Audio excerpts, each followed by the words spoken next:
anything they expect.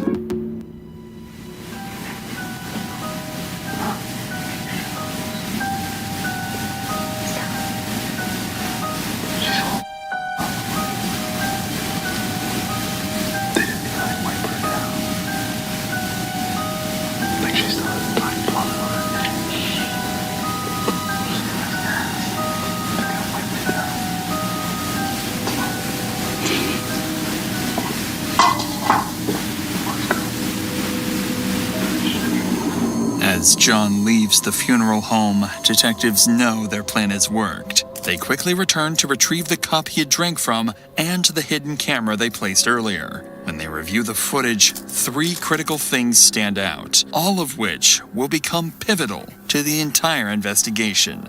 The first is exactly what they were hoping for. John drinks from one of the cups and leaves it behind, giving detectives the evidence they need to collect his DNA without a warrant and compare it to the samples found on Katie. The second detail is something they never expected. The footage captures John walking up to the casket, taking pictures of Katie's body while making unsettling comments. And the third, perhaps most unsettling of all, is that John isn't alone. Standing beside him is an unidentified young woman who quietly tells him to stop taking pictures, then giggles moments later. Her behavior immediately drew attention, and detectives decided to collect her cup as well for DNA testing. And when they began digging into her identity, they discovered the woman was 17-year-old Hannah Thompson, a friend, and more recently, John's new roommate. They also learned that she had once been close friends with Katie.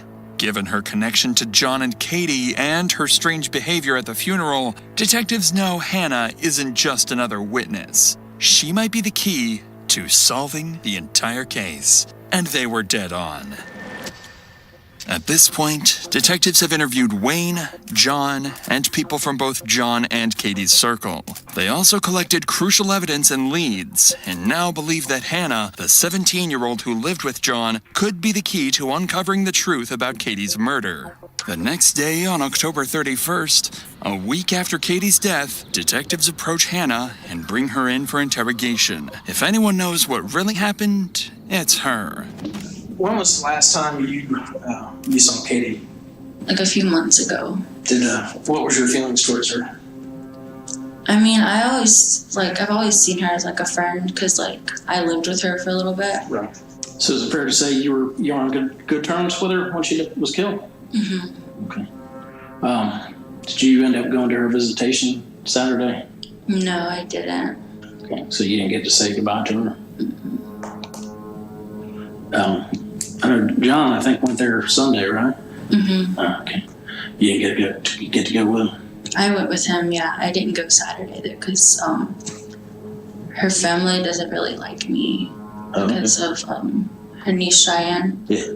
Yeah, we were like kind of like off and on friends, and I think she might have said something about me that her family didn't really like me. Did you go in the room and pay your respects, or how did that go? It was hard. It was really hard. How long did you stay in the room with her casket? Like 10 to 15 minutes. What did y'all talk about while you were in there? We didn't talk at all. Nothing? We just each had our like moments, I guess. John never take his cell phone out and take a picture of her? No, he didn't. You sure? Or you can tell me. Some people do that. Yeah, no, he never took a picture of her. Watch Hannah's behavior closely. As the questions get more direct, her eyes start darting between the detectives. She fidgets with her hands, picks at her nails. Her whole demeanor shifts. It's clear she's getting nervous, and the detectives can see it too. So while you were in that room, you two never talked at all? I kind of rubbed his back a little bit. You know, I told him that it was okay, but other than that, we didn't really talk. Was he crying? Were you crying? It was just hard, like, seeing somebody like that. I bet. Okay. Monday night at some point before you went out, you guys carried out a bag of trash to your car, or to his car, right? I don't remember. Okay. So you don't recall carrying out a trash bag or him cleaning anything up? Having to put stuff in the trash? No, sir. Okay. On Monday, the day Katie was killed, one of their roommates reported seeing John and Hannah carrying out several bags of trash. At the time, detectives didn't think much of it. It felt like a small, irrelevant detail with nothing to back it up. But now, with all this new information coming together, that statement suddenly stood out. It was another piece of the puzzle, something they could finally use to put more pressure on Hannah. Just so you understand, we've been working this case steady since she disappeared. Right. So there's a lot of these things that we know the answers to. I can tell you already, you're lying to me. Okay? You do not want to get wrapped up in catching the murder charge. I gotta tell you a little something. At the funeral home, we were there. Okay? There was a camera in the room. There was a recorder in the room. We heard everything you guys said. So do you want to go back and rehash that? I don't. It was not easy to see her like that. Is that why there was some giggling and stuff? There's not any giggling. We've been doing this longer than you've been alive. You're not slicker than us. You know, you're not going to outsmart us. We've talked to people. This is a murder. You understand that? Yes, sir. What do you think about somebody that would stab a girl in the neck to the point where the knife went all the way through to the other side, and then stick her body like a piece of trash in the basement of an abandoned house to sit there for a day and a half before somebody finds her? Look at her. She's right here. I want to look at her. That's your friend. Who do you feel I don't like want to do this anymore. Don't want to do what? Don't want to help us find out who killed her? All you got to do is tell the truth. It would be so easy. Look at her. Can I can't look at her. can I tell you something? To tell the truth, you don't have to try. It just flows. It just comes out. We're also aware of what people have told us about you and Katie. They're telling us that you didn't like her one bit. Well, is a way of after me and John started Everyone that I knew getting together, went to church. Katie started not liking me. If you know something and you're trying to cover up for it, you're going to go down with the rest of them. You're going to go down with the person who did this to That's her. how the people of Morris. I don't know anything about her. You do. I don't. You do. I really don't. We really do. Word. You do. We know more than you think. I don't want to talk anymore right now. Good luck to you. Even after being confronted with the footage and being caught in multiple lies, Hannah refused to give up on any additional details she may withhold. But while none of this gave detectives the definitive proof they needed, John didn't know that. And that uncertainty was exactly what they were counting on. So detectives decide to bring him in again, this time more prepared and ready to push harder than before. They planned to corner him with everything they had, but they'd have to be careful. If they pushed too far without enough to arrest him, it could tip him off, causing him to disappear. We hadn't really had a chance to sit down. I know I talked to you that day She said she couldn't when we find her notified you about her supposed death. to be home. And things are kind of Police emotional and arrived everything. So, very quickly. right. So the station viewing was right Saturday, across the right? street. Right, 2 to 4 on Saturday. Remember? When did you get I went there? Sunday, 2:30 on and then Sunday. made a call of their own. So they just had a private thing for you? Yeah. By yourself? Yeah, well, I took Hannah with me. Sergeant Detective Yeah. Brian How Street was that was hard? on call that night for Yeah, the Jefferson 'cause I County mean, Sheriff's Department. First of all, there's nobody there but me and her, so we're just kind of standing there staring at like Katie's nasty, like dirty, disgusting body. I've seen people dead. I've fucking dealt with this shit before, and now there's nobody else there. You know what I mean? That night, somebody says you and Hannah were putting some trash from a bag, like a trash bag in the back of the Prius. Do you remember doing that? Oh yeah. A victim? Marley Yes. had like the Shot most to death. explosive shit It was clear to the on the floor, detective he had a murder and on then his stunk up hands. the whole house. Are Like, there many murders throw like like this 4 in towels. Morris? No. This moment reveals Hannah's lie. She claimed she couldn't remember taking any trash out, yet John's statement confirms otherwise. It's a small clue, but one that'll soon become part of a much bigger Just 40 picture. years old. So you guys got home around 3 roughly. Yeah. The Brandon only potential and, witness was his wife, Crystal. Crystal were there. who had called What happened after 911. that? After you She was went home? outside. We went and met my Police friend officers, Scott. while get Detective some money that Street he took owes in me. the crime scene. I needed What's to he owe see you? what the He scene owed was me like. $500 for when he trashed my car. Where John May was going? At the Zaxby's. He was in the Army with you? Where Yeah. was the body? Yeah, we Y'all would get play deployed together? We would play. Did you go anywhere before that? No. This is where John makes his first mistake, mentioning a name detectives have never heard before. Charles Scott, his friend from the military, someone who'd later prove to know far more about the night Katie died than anyone realized. Someone is shot. I don't know how much you know like about that cell in the phones head. and stuff like that. Well, it gives us an indication that As you go around, your cell phone's constantly Fix our tower. searching Was for the signals house and telling stuff you like that. anything? when we walked in the house, So with that it was said, consistent. Is there anything, Cindy going had back to last Monday, is there anything that you told me that your cell phone records would say otherwise? I don't believe so. What if I told you that your cell Whatever phone happened, did it ping was soon somewhere after other Michael than got where you home. say you were? Investigators Then I'd noted also that say his dinner, that a burger her and fries cell from phone a pinged in popular West fast Virginia. food joint, sat Yeah, that ended up untouched being on a a table. AT&T Detective mishap. Street had to They wonder plugged in if the wrong Michael had phone number. surprised a Yeah, burglar I and know. paid for it with his life. Or did someone have it out for him? What if I told About you Michael Reese. that Charles Scott's phone number pinged in the same area that yours did, and not around Zaxby's? They knew him When? from living across Monday the night. street, but not on a personal Scott basis. Friedman moving on him. We can call Michael's him. friends We and can ask family him. would fill in those gaps. So for the night, detective. this And Monday in night that we were process, talking lay about bare around secrets that would haunt this small 6:15, religious community. sometime around that time frame. Could one of those secrets Can you think of lead to any reason your Michael's phone would show that you were in that area of Augusta Road and White Horse Road? No. Is there any reason you and Charles were talking a lot that evening? Yeah.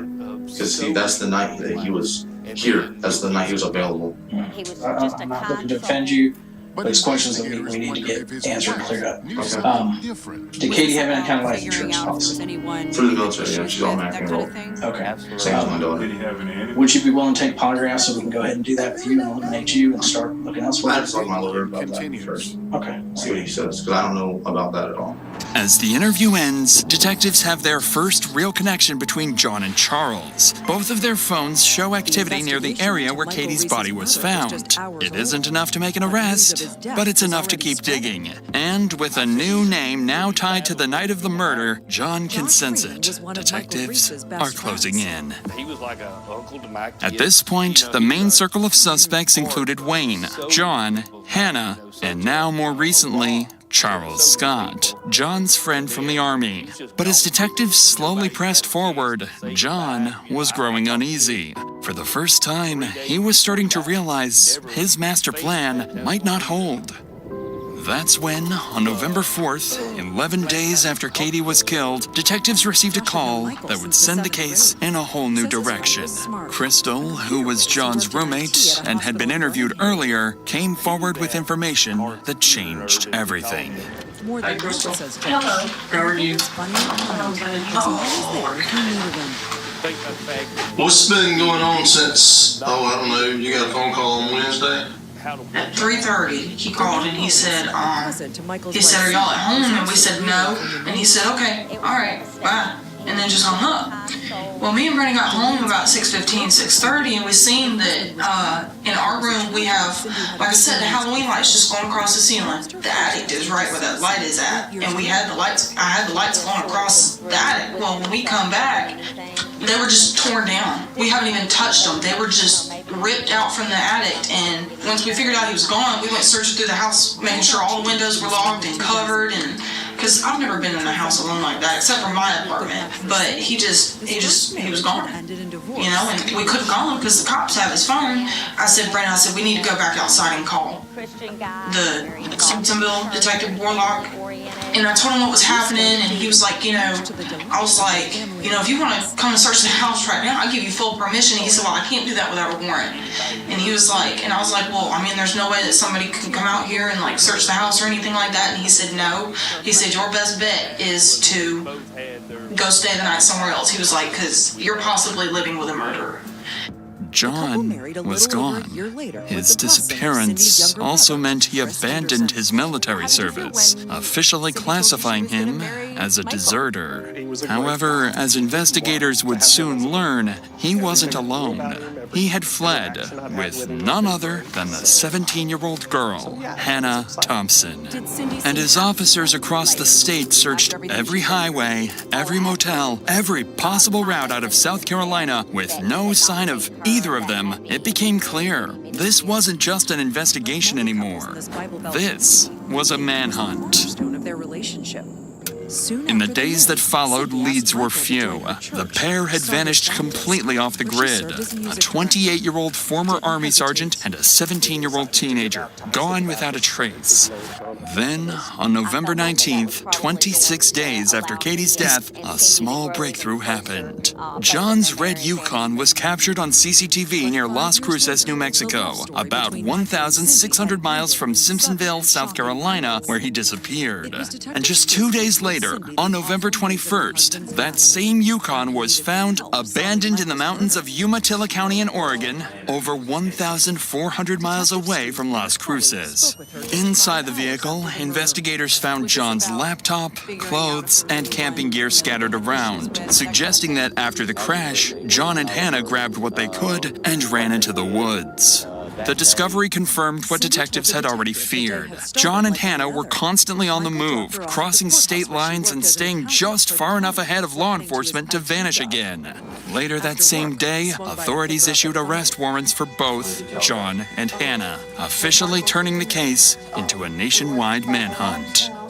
By this point, John and Hannah had already been on the run for over 2 weeks before any warrants were ever issued, putting them far ahead of law enforcement and nearly impossible to track. But once the warrants went active, detectives finally gained full access to their phones, chat logs, and internet history. And that's when their worst suspicions were confirmed. I just woke up and I already feel sad again. I feel like you're still talking to Katie. I promise you I'm not talking to Katie. I will leave you if you talk to her. I swear. I know. I'm not and I won't. She's gone. I'm done with her. I promise. I'm going through with that thing though soon. I'm gonna be staying with you. Good. The messages between the two suggest that John had been planning the murder for months prior to it actually happening. And upon searching his internet history, they found searches like how to make a two-way radio or how to sharpen a knife, leaving little to no doubt about his involvement. But with John and Hannah still missing, detectives had little choice but to wait, hoping for the next break that could pull them back on the trail. And that's when, on November 25th, 21 days after John and Hannah's disappearance, and over a month after Katie's death, detectives got a call from a South Carolina prison. But the caller wasn't just anyone. The call came from the cellmate of Charles Scott, John's Army friend who was already in custody for an unrelated charge. Charles's phone had pinged near the abandoned house on the day Katie died, and his cellmate was about to provide a lead that could give detectives the breakthrough they desperately needed, with details only the killer could have known. Just as we're talking today, is that the Charles Scott you're talking about? Yeah, that's the one I'm talking about. He told me that he had killed girls. Helped kill that girl with one of his buddies. Named John, something like that. You know, they had put her in a drug house or an abandoned house, in a basement, in a box. That takes 2 people to open. He was the one that coerced her to the spot where John came up behind her and got her, grabbed her. And they met at a different location. When John got her, they put a knife to her. John stabbed her. I don't know how many times John stabbed her. He didn't say. He said he knows he stabbed her twice and John made him stab her twice. He actually said it scared him when he stabbed her at first, but then after he stabbed her, it made him feel a little better. William's statements are shocking. His account of what happened closely mirrors the possible events of the night Katie died, and what he says next only grows more disturbing. He said, well, this is the second time. The first time he told me about, you know, how he coerced her to come to the spot, and now that we're going to talk about something about John, trying to help John come off of marijuana, and John's on drugs real bad. After John grabbed her, they put her in John's Tahoe, red Tahoe, and took her to the scene. So where did they say where they actually killed her at? It's in the back of the Tahoe, on the tarp. I said, look, be honest with me. I said, had they took your DNA? He said, no. I said, well, that's a good thing. I said, your DNA at the crime scene. He said, they had took my DNA, it's not going to be there. All right. If y'all have anything else, Mark, we're going to go ahead and conclude the interview at 11:02 a.m. Mark's statements put serious allegations on Charles. It wouldn't be anything special, as false accusations like this happen when inmates try to get a deal with officers or get their sentence lowered. But in this instance, too many details added up. Details only the killer or someone heavily involved could have known. One of those was his claim that Charles had lured Katie to a location near the abandoned house. For detectives, this suddenly made sense of why her car had been discovered just a few miles away, abandoned without a struggle. Charles also allegedly told his bunkmate that he and John wrapped Katie in a tarp to move her into the basement. This matched forensics, which had already indicated she'd been moved after death. Now detectives have a chilling theory of how that happened. It was now a very big chance for the detectives to possibly catch one of Katie's killers, a chance they couldn't afford to waste. So without hesitation, they brought Charles in, hoping for the biggest breakthrough in the case yet. But detectives knew getting Charles to talk wouldn't be easy.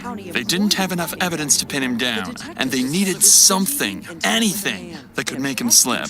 So they decided to take an insane risk. They came up with a plan to push him over the edge. They would bluff, pretending that John had already been arrested and was ready to testify against him. If Charles believed it, the pressure might finally make him talk. But if he didn't, detectives would lose their best chance to get the truth. The investigators saw the rumor made the rounds at first. Let's get away from the polygraph, okay? Because you've been saying that ever since I read the warrant to you, okay? Because it's not looking good for you. Absolutely nothing to do with that girl's murder. God, please take a polygraph test. God, please. Let me tell you that John was arrested in New Jersey. Okay? And he's staying like a bird to those investigators. I don't care what he told you. Well, you should. I was not there. Investigator Van told you that John was arrested earlier. Okay, and he's talking. What do you think he's saying? I don't know what he's saying. I don't know, but I know I never seen that girl a day in my life. You were both there. No, we was not. As soon as the questioning starts, Charles demands a polygraph, and detectives know exactly what that means. Polygraphs aren't reliable, can be manipulated, and their results can't be used in court. It's an easy way out. Simple yes or no questions instead of real confrontation. And before long, his avoidance turns into an act of ignorance. I never seen that girl. You knew that they were married and you knew that John had problems. No, I did not know. You told me. You told me at the Foundation Police Department that John has talked about how he was fucking his career up. That was a lie. Delane started to hear things. Everybody saying like a bird. I never had no weapon. You will not find no fingerprint or no weapon that I touched. Start to feel a little off. Number one, Cindy started telling me that she had. because I wasn't there. I didn't touch no weapon. I never had anything. But he said, I'll never find fingerprints on a weapon that you touched. This really Yeah. doesn't feel So right. I'm saying, Have you ever told anybody that you're involved in this murder? do I look stupid? Do I look like I would just go inside of a fucking jail to some guy I don't know and say, hey man, I murdered some girl? No, it looks like you were remorseful for your actions. Let me ask you this, where's the phone that you had that you communicated with Katie on? Who's Kate? The girl that died? Yeah. I never communicated with her. Where's the phone? What phone? The phone that was used to communicate with the girl the day that she was murdered. Only phone that I had was the one you confiscated and the one at Miss Kirsty's house. Even after the detectives bluff and revealed the testimony his previous cellmate made about Charles' involvement in the crime, he denied everything. Still, detectives couldn't ignore the phone data placing him near the house or the chilling details from his bunkmate. With no confession, all they could do was wait. Charles's DNA was now added to the samples already being tested against the evidence found beneath Katie's fingernails. And when those results came back, they would finally reveal who was truly involved. Over 2 weeks have now passed since the last lead on the case. With false leads and missing crucial timelines, it was becoming more and more possible that the real killers of Katie would never be found. until the detectives got a call from Hannah's parents with information that could soon result in solving the whole case. Hannah had resurfaced, stating she had been abandoned by John and would soon come back to her hometown, so law enforcement would be there waiting for her. It was now the day when Hannah was supposed to come back to her home.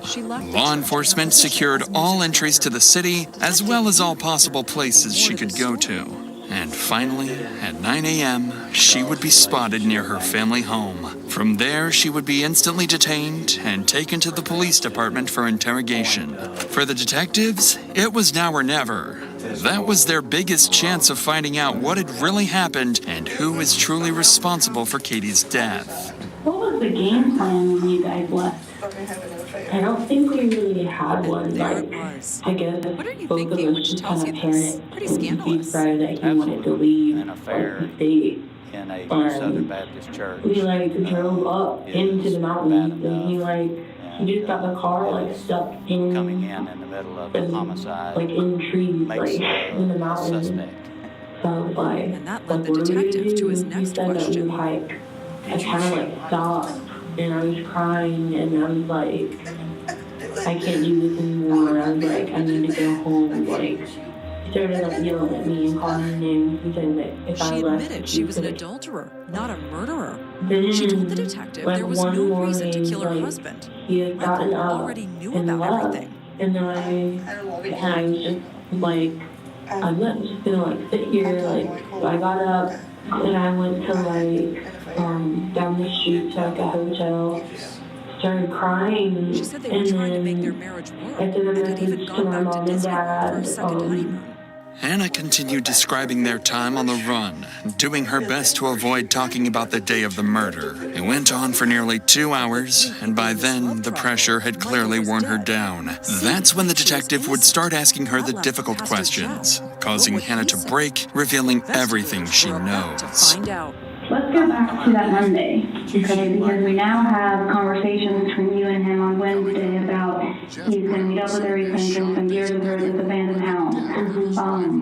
He says he tries to meet up with her, it doesn't work. But then lo and behold, she's found at that abandoned house that he was supposed to go meet up with her at.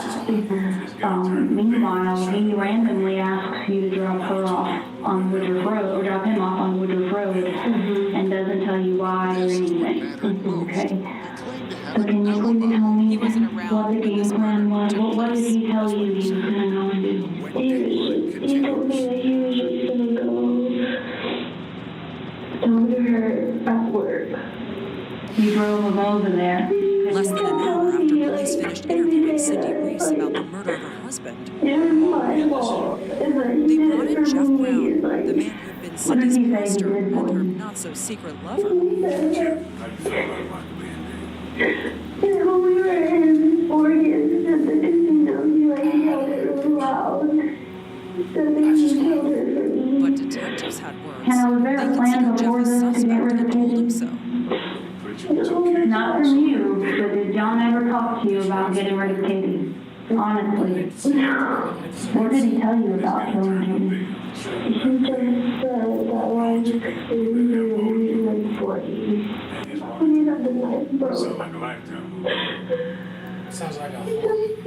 As you're watching it, he seems sort of nonchalant as you bring up the affair. The last thing she said was ow.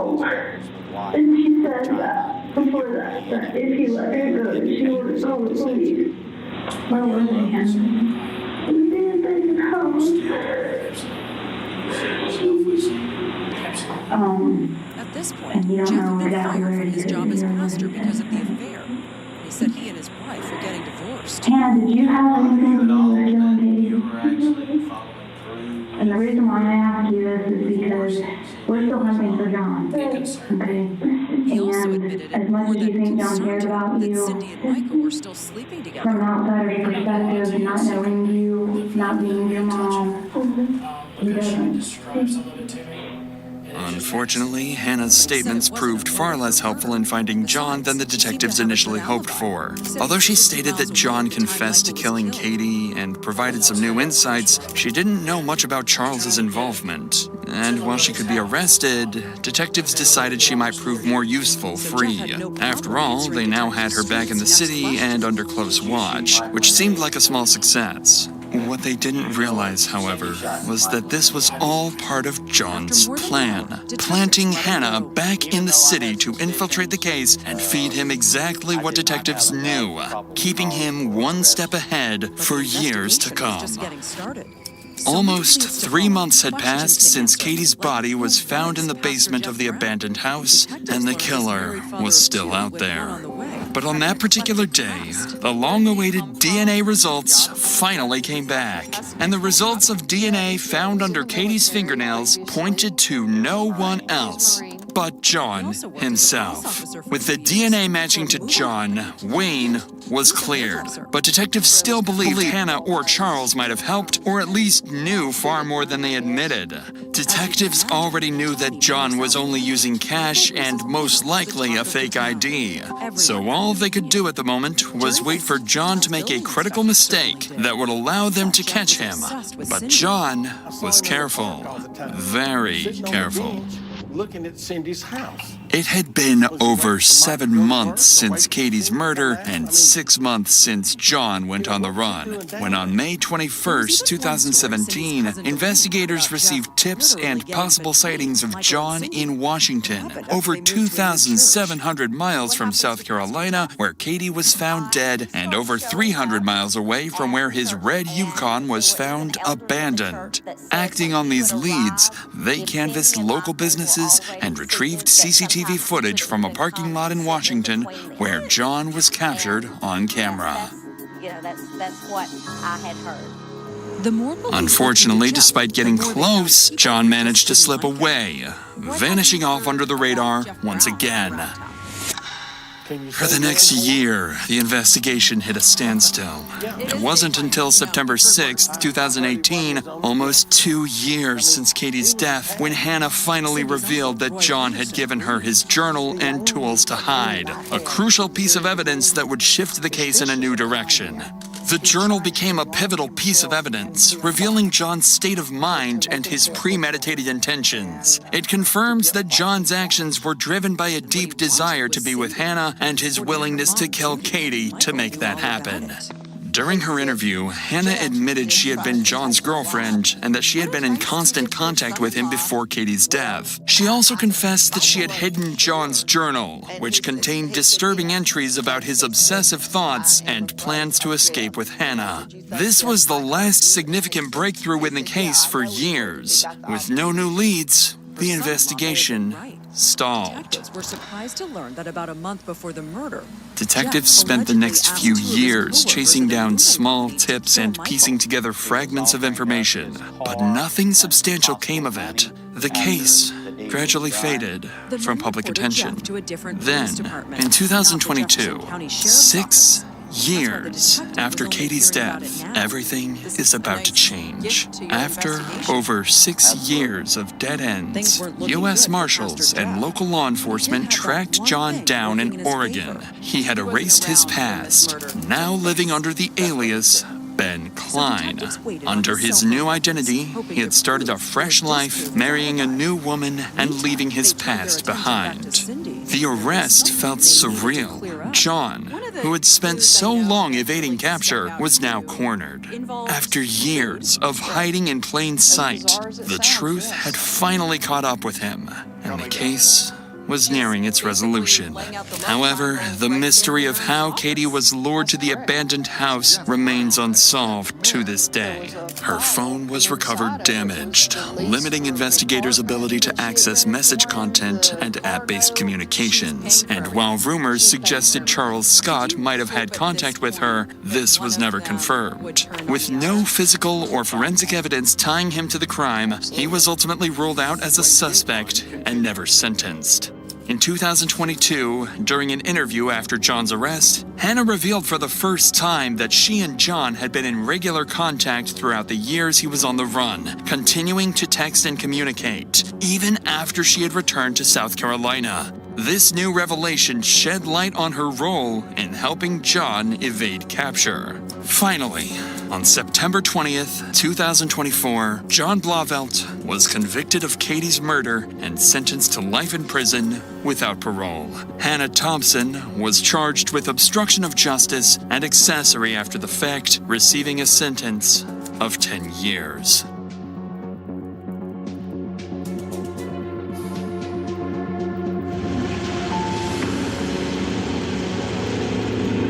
This is the mother of 43-year-old Crystal Krug. In a few seconds, she's going to find Crystal's lifeless body inside this very garage. Hello?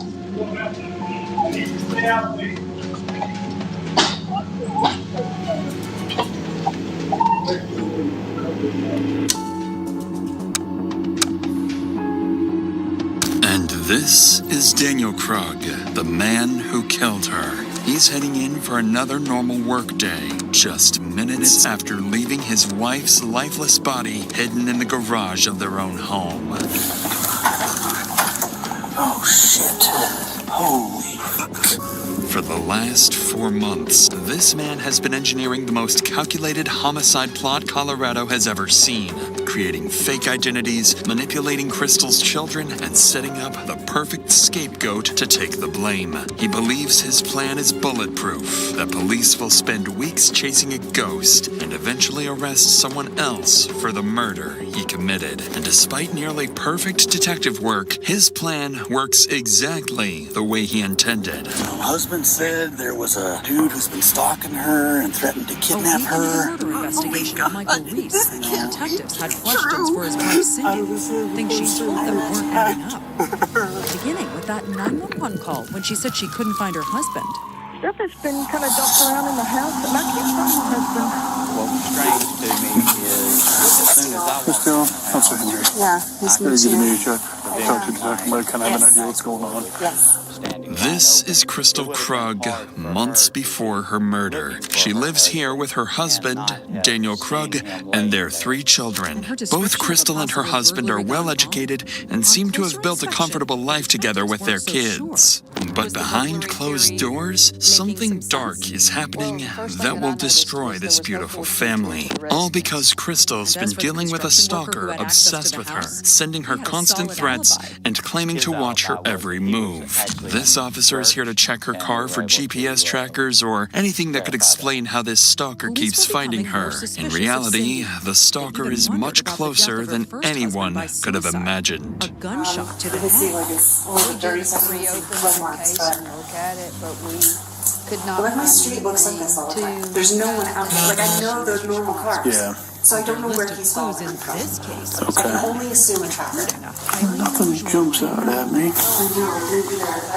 I'm hoping it's just an task for me. The officer continues searching the vehicle top to bottom, but finds nothing suspicious. So before leaving, he offers Crystal a few safety recommendations and reassures her that they'll keep looking into her case. She dropped off the bag filled with burgers and fries.